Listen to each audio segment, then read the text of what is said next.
We are bringing back in former prosecutor, former criminal defense attorney Yodit Tewolde. Okay, so is the "my wife did it" excuse, is that sufficient to separate Alito from any concerns about his personal political bias? Judges should absolutely recuse themselves in any proceeding where the judge's impartiality might reasonably, that's the key word, be questioned. If you know what waving an inverted flag around that time, and around that time I mean on or about January 6th, what that means, that you had an inverted flag waving at your home, don't care that your wife was responsible, whatever. Did you know for about days, it? By the way. It wasn't Right. just, it wasn't an incident, it didn't go up and down, it was for days. So then the question is, did you know about it? Right? What message was that meant to convey? Do you or do you not disagree with the message? The Supreme Court is about to decide key issues in the 2020 election case and Trump's claim on immunity. These questions raise reasonable concern about Justice Alito's impartiality. And so he should want to distance himself from this as much as possible, especially given the waning public confidence right now of the Supreme Court. It's funny that Justice Kavanaugh at a recent conference talked about how rulings coming out of the Supreme Court in the 50s and 60s weren't embraced immediately.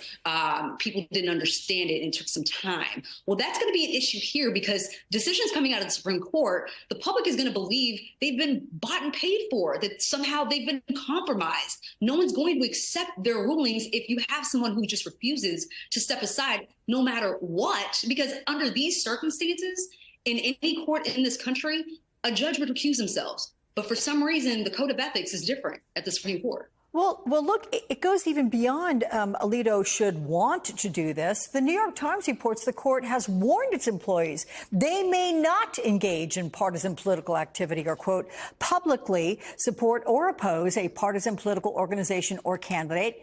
This includes displaying signs or bumper stickers or stating positions on social media. I mean, I'm going to ask the question, but are the ethical guidelines on the court effective? No. And I will say Justice Clarence Thomas is a prime example. He's never stepped aside. And I believe he had the same sort of similar issue concerning his wife as well. And he hasn't recused himself from the docket. So apparently the code of ethics at the Supreme Court is just different. It works differently. And again, it's not doing anything for the public confidence in the Supreme Court, which is at an all-time low.